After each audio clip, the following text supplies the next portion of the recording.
guys, Harold Games, and welcome to episode number 1, the team reveal for my MLB The Show 23 franchise. And my team is going to be the Detroit Tigers. I did a poll on my channel, and this is what everyone wanted me to go with on the poll. So I'm excited. I originally was going to have this be about the Baltimore Orioles, but I figured instead of me just choosing the team, I give you guys an opportunity to give some input, and the winner of the poll was the Detroit Tigers. Now, I unfortunately did not start this with the full minors rosters. I did not want to wait any longer, and I wanted to get this series going. And so instead of the full minors rosters, I am utilizing the Fidelity Sports rosters. I cannot remember what they're called. They're called Fidelity to Sports rosters, something like that. They have all but 2 prospects on the top 30 prospects, at least for the Tigers, in there. So they are pretty accurate with their stuff. But yeah, today's the team reveal episode, and we're going to go over contract extensions and kind of give you an overview of what episode will be. But yeah, so for the team reveal, we are going to be doing the Detroit Tigers. We're going to have GM contracts off, everything's going to be like this and such. We're going to do manual scouting. We're going to do everything manual. That's what I love doing. And let's get right into contract extensions.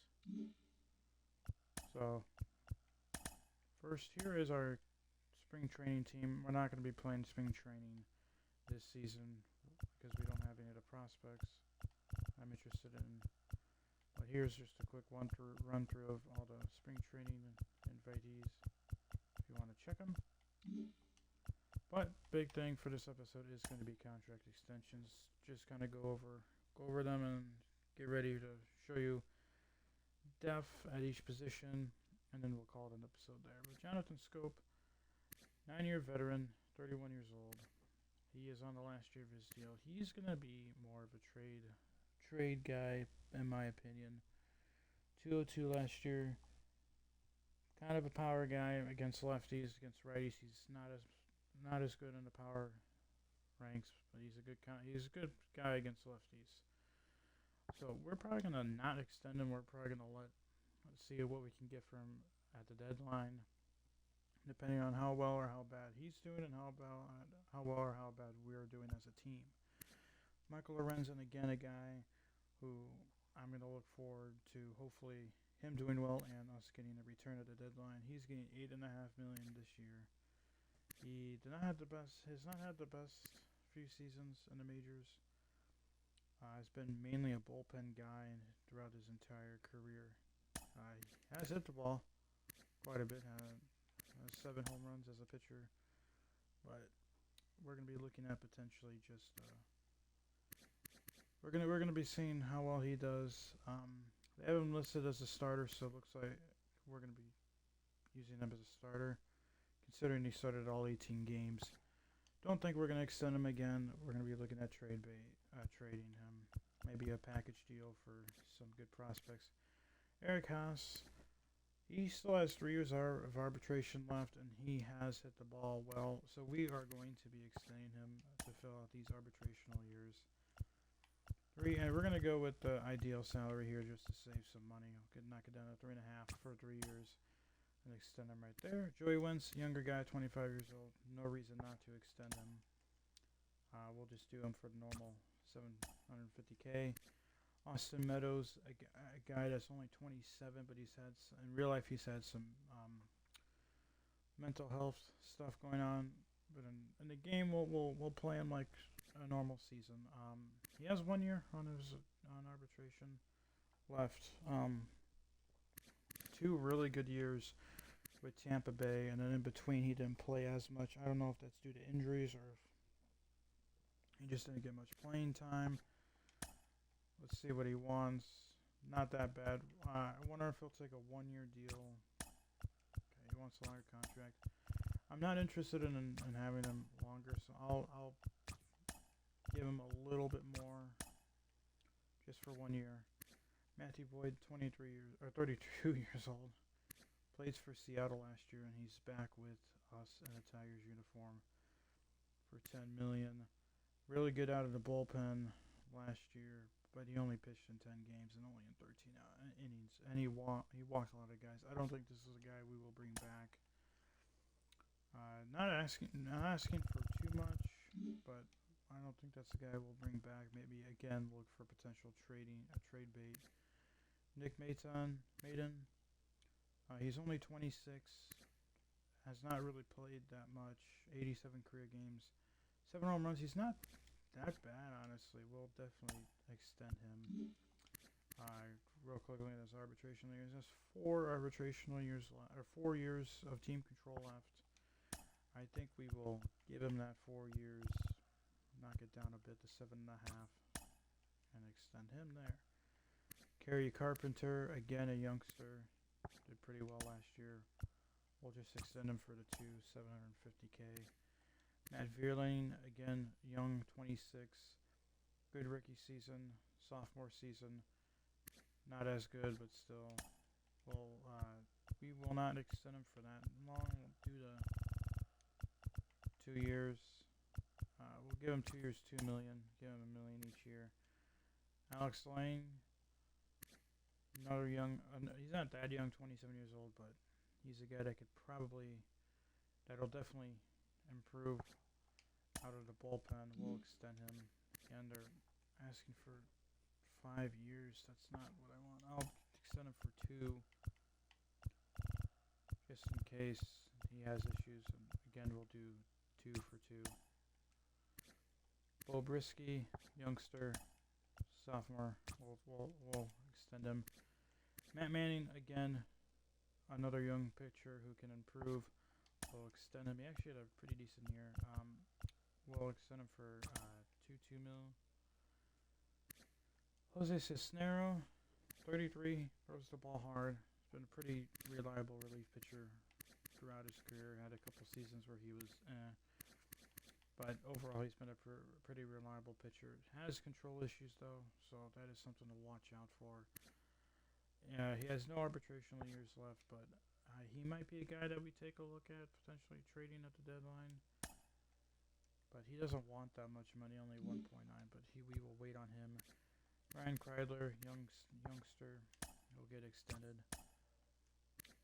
Jason Foley, not a youngster, but still has pretty good stats in the majors.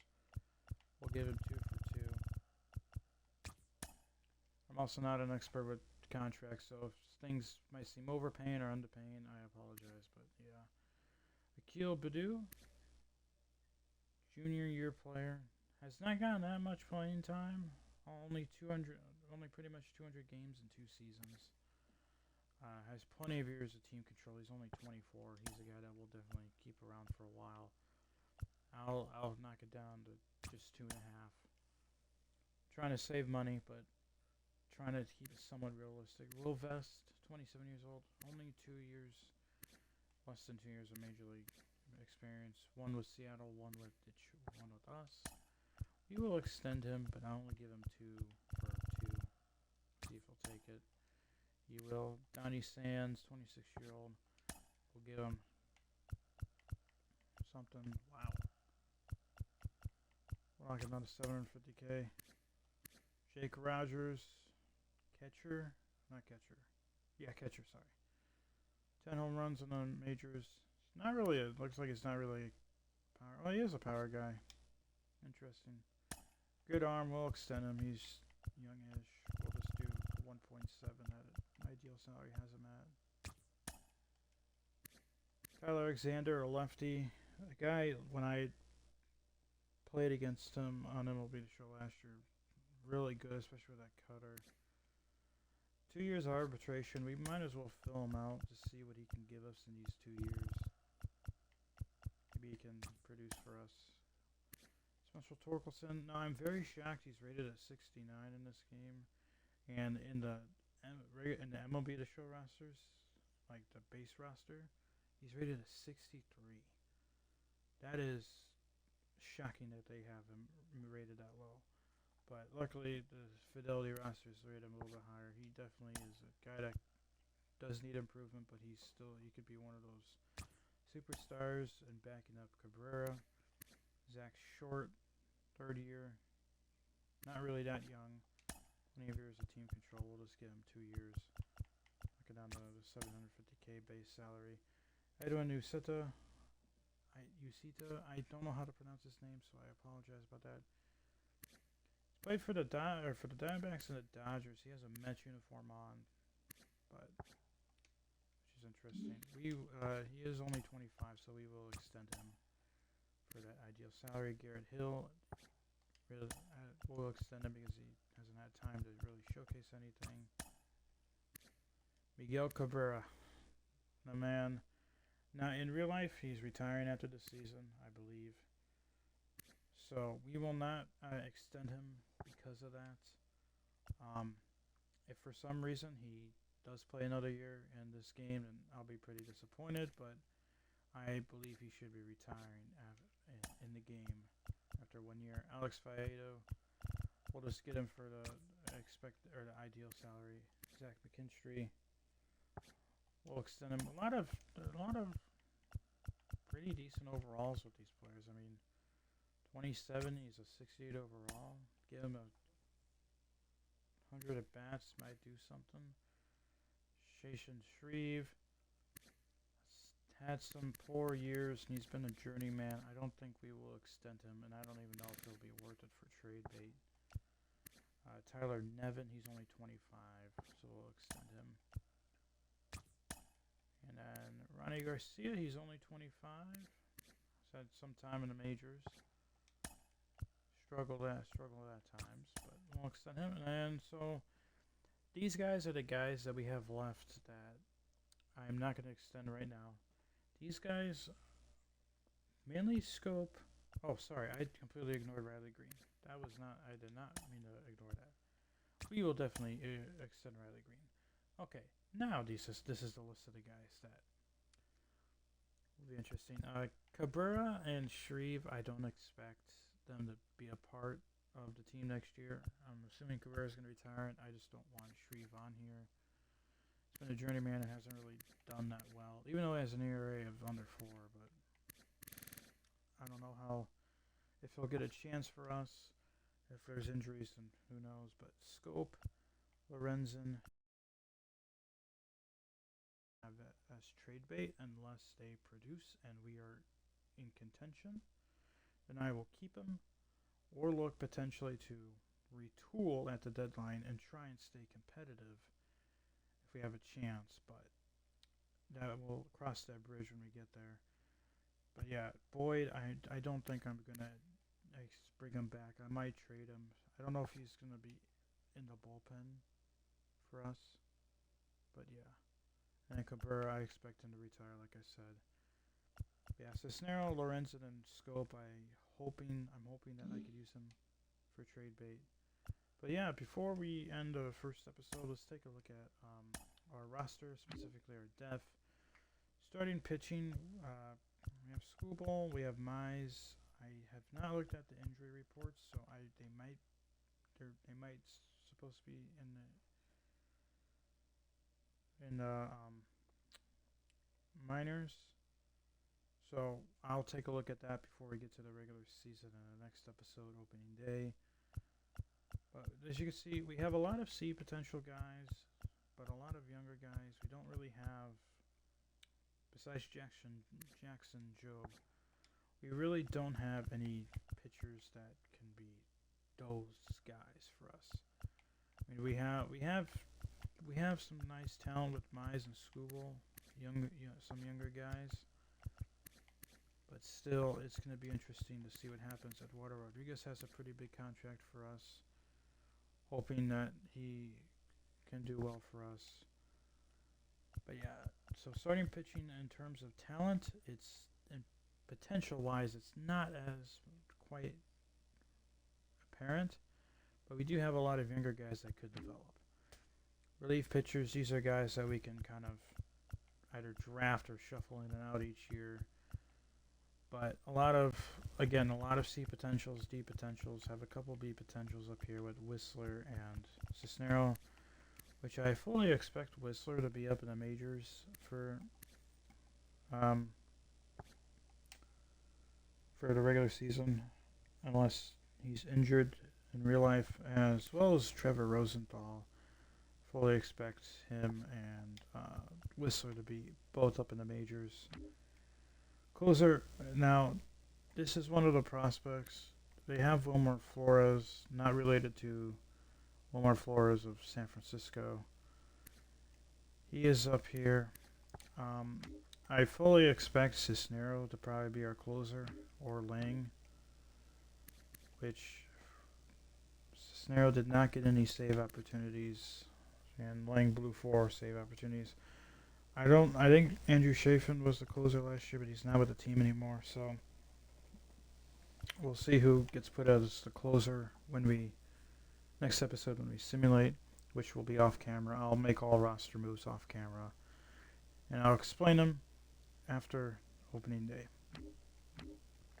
Catching, another position where the talent in terms of potential isn't quite there, but there is youngsters. Dylan Dingler, defensive catcher. Josh Crouch, which was one of the top 30 prospects for the Tigers. He's down here, 24. So we have two 24-year-old catchers. Crouch is more of a contact hitter. Dingler is more of a defensive catcher. First baseman, Torkelson Cabrera, and then Tyler Nevin. I don't expect him to be up in the majors for opening day, but Torkelson and Cabrera I fully expect. I fully expect Cabrera to get all the designated hitter time, and then Torkelson to get the everyday first baseman. And then here we go, Jonathan Scope. I fully expect him to get the everyday second baseman playing time. We have Cesar Hernandez here in the farm. As you can see, he's really had one breakout year in terms of home runs in 2021, where he played with the White Sox. I don't know if he'll see the field this season. If there's injuries, he will. He might be a bench in another position where we have youngsters, and we do have Jace Jung, who is another one of those prospects on the list. I'm hoping in 3 seasons to get him up to AAA, but he's going to spend the entire season in single A. I don't know. That doesn't do anything for stats, but it does development-wise. But another position where the talent isn't, in terms of potential, isn't there besides one prospect, but they're young. Third baseman, Nick Maton, Andy Ibanez, which he will probably see some playing time over Andre Lipsis. I expect him to be down in maybe AA. And then Pacheco, Isaac Pacheco, if I'm saying that correctly, he is definitely going to spend a couple seasons in AA and or single A, AA, and maybe the 2026 season will give him a year in AAA or half a year in AAA, and then call him up after that. And this is probably one of the more better positions for us in terms of talent. A lot of younger guys who can develop, and especially these 3 single A guys can definitely develop. Shortstop, main man, Javier Baez, main free agent signing. Obviously, he's taken a turn back in terms of talent. He's not producing as well as he probably wants in real life. But he has the defensive ratings. He has the power ratings. He's still on this team for another 4 years after this season. So we'll see what happens. Again, another position where we have potential is average, but we do have a lot of young guys that could develop and improve that potential. Left field, Gary Carpenter and Akil Baddoo, 2 younger guys. A lot of young guys in this outfield. The only guy that I don't think we'll see make it to the major league level for us is Steele Walker. He's already 26. He's a D potential. He's only 60 overall. His best stat is speed, so that might be like a playoff call-up for speed. But we have guys that, like Zach McKinstry, he's a year older, but he's way better, and he could hit and he could defend. This is prospect, Justin Henry Malloy. He'll probably spend 1 or 2 seasons in AA and AAA and then get the call-up to the majors. I don't know where he'll play, though. We're at this point. We'll cross the bridge when we get there. Center field, Riley Green, again, another position where we have young guys. A lot of deep potentials, though, so that's going to be interesting to see what happens. But Green's only 22. He's already in A potential. As long as he develops well, he'll probably be our center fielder for the future. And then right field, more of this C potential, but young guys that could develop. So this team, in terms of prospects, not there. In terms of top prospects, not there. But a lot of potential talent with C potentials. So if they develop right, we could get a lot of B potentials out of these C potentials and produce correctly. And in fact, if we take a look at the top prospects, I highly doubt we're going to see any top 50 prospects on here for the Tigers. And no top 50 prospects. So it's going to be a grind in terms of development. It's going to be interesting. You can see our preseason rank says it's the 27th overall, 27th in contact, 25th in power, 26th in pitching, 26th in defense, and 10th in speed. And yeah, so like I said earlier, my trade targets, if I'm assuming we're not going to be doing well, but my trade targets will be Scope, Lorenzen, and Cisnero in terms of trading away. Guys that I will not bring back is Jason Shreve. Most likely won't bring back or trade Matthew Boyd. I'll just give him a year here, see how well he does. He's getting paid $10 million. It'd probably be unrealistic to be able to shop him unless he's having a Cy Young candidate type year. I mean, we might see him out of the bullpen because he did not pitch out of the bullpen at all with Seattle last year. But we'll see what happens. Be interesting to see. But yeah. And before I end the episode, I'm going to talk about how this format for my episodes are going to work. In terms of playing, this is spring training, obviously, but I'm only going to do 3 games a month for the season, or for in the game season. So I will play 3 games a month. I will try to get as many of these starters as I can before we get to September call-ups, because that's when I'm going to focus more on the younger guys and see how well they can do. But yeah, 3 games, maybe 4 games a month of the game. And then we'll have special episodes for draft, trade deadline, all-star break, all of what you see on other people's channels. And then when we eventually get to it, we'll take a look at some individual prospects down on the minor league levels for a series or 2. And then off-season will be live streamed on Twitch, which is how I'm able to record these episodes, but mainly, yeah. I'm also different. I'm a commentary type of guy, so it will be a full game. So if you don't like sitting through full games, I apologize, but that's how it's going to work. I like commentary. There'll be no music, which it might sound boring at times, but we'll see what happens. I don't want to get copyrighted, so we'll see what happens. But yeah, so I'm already going to say in terms of my opening day starter, it's going to be Spencer Turnbull. It's going to be Spencer Turnbull. As you can see, he's had a pretty good career, especially starting. This is most likely going to be my pitching line. 3 lefties. But I will, like I said, I'm going to do some research, make sure that Scooble and Mize aren't hurt in real life. If they are hurt in real life, then I will keep them down in single A until real life time, until they come back to the club in real life. But yeah, so there's my plan for the series. And that's the intro episode. Hope you guys enjoyed the video. Stay safe. Have a wonderful rest of your day, and peace.